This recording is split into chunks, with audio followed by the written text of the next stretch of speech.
अस्सलाम वालेकुम दोस्त, कैसे हैं? खैरियत से हैं? उम्मीद करता हूं आप लोग ठीक ठाक होंगे। मैं हूं आपका दोस्त सनाउल्लाह फारूकी। आप देख रहे हैं इस्लाम एंड सोसाइटी।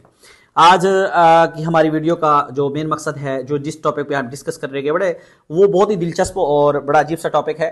देखें, एक दोस्त ने क्वेश्चन किया है, कहते हैं कि जी ये जो आज का जो हमारा टॉपिक है वो है कि जब हम मैयत को गुस्ल देते हैं, मैयत को गुस्ल देते हैं, कफन पहनाने से पहले गुस्ल देते हैं, तो पुराने दौर में हुजूर पाक सल्लल्लाहु अलैहि वसल्लम की सुन्नत भी है और हुजूर के दौर से सहाबा के दौर में, इसी तरह जो दौर चलता है खुलफाए राशिदीन या इसके अलावा आगे जहां तक ये दौर चलता रहा, तो उनमें जब मैयत को गुस्ल दिया जाता था तो उसमें बेरी के पानी को गर्म किया जाता था और पानी गर्म करने के बाद जो है ना उसी से ही गुस्ल दिया जाता था। तो यहां पर उन्होंने क्वेश्चन ये किया कि क्या बेरी के पानी के बारे में इसकी वजाहत करें, क्या है इसके साथ गुस्ल देना, किस तरीके से, क्या ये सुन्नत तो है लेकिन ये बताएं कि क्या लाजिम है या नहीं है, और अगर बेरी का पानी से गुस्ल नहीं दिया जाता तो क्या ये गुस्ल हो जाता है या नहीं हो जाता, तो बेरी के पानी को क्यों इस्तेमाल किया जाता है। ये बड़ा मजे का क्वेश्चन है।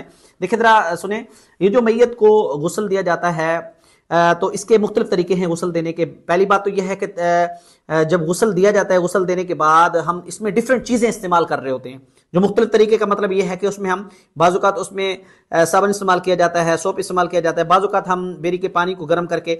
बहरहाल इसका तौर तरीका देखें, बेरी के पानी की हकीकत यह है कि पुराने दौर में, हुजूर पाक सल्लल्लाहु अलैहि वसल्लम के दौर में, उस दौर में इतनी इस तरह की चीजें नहीं होती थी जैसे आजकल साबुन मिलता है या और भी बहुत सारी ऐसी चीजें हैं जिससे हम पानी के अंदर जो है ना एक केमिकल मिक्स करके पानी को गर्म करके हम मैयत को क्या करते हैं, गुस्ल देते हैं और उससे यह है कि एक झाग टैप बन जाती है जिससे मैल जो है वो उतर जाती है।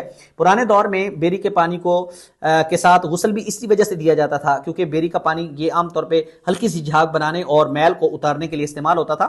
और अगर आज के दौर में उस बेरी के पानी की जगह पे साबुन इस्तेमाल किया जाता है तो इसमें कोई गलत नहीं है, इसमें कोई गलत नहीं है। अगरचे बेरी के पानी से गुस्ल देना सुन्नत है, इसमें सवाब है, लेकिन अगर बेरी का पानी नहीं मिल रहा, बेरी के पानी के यानी कि बेरी के जो पत्ते हैं उनको उबाल के जो पानी नहीं मिल रहा, अगर हम आज साबुन से गुस्ल दे देते हैं तो इसमें कोई हर्ज नहीं। बहरहाल इसमें परेशान होने की जरूरत नहीं है। ये फिर बताता चलूं कि बेरी का पानी असल में ये उस दौर में इस्तेमाल किया जाता था जब ये इस तरह का केमिकल जो आजकल साबुन मिलते हैं हमें झाग बनाने के लिए, मैल उतारने के लिए, सफाई के लिए, तो ये सफाई पाकीज़गी के लिए ही, चाहे बेरी का पानी हो या साबुन हो, दोनों ये सफाई और पाकीज़गी के लिए इस्तेमाल किए जाते हैं।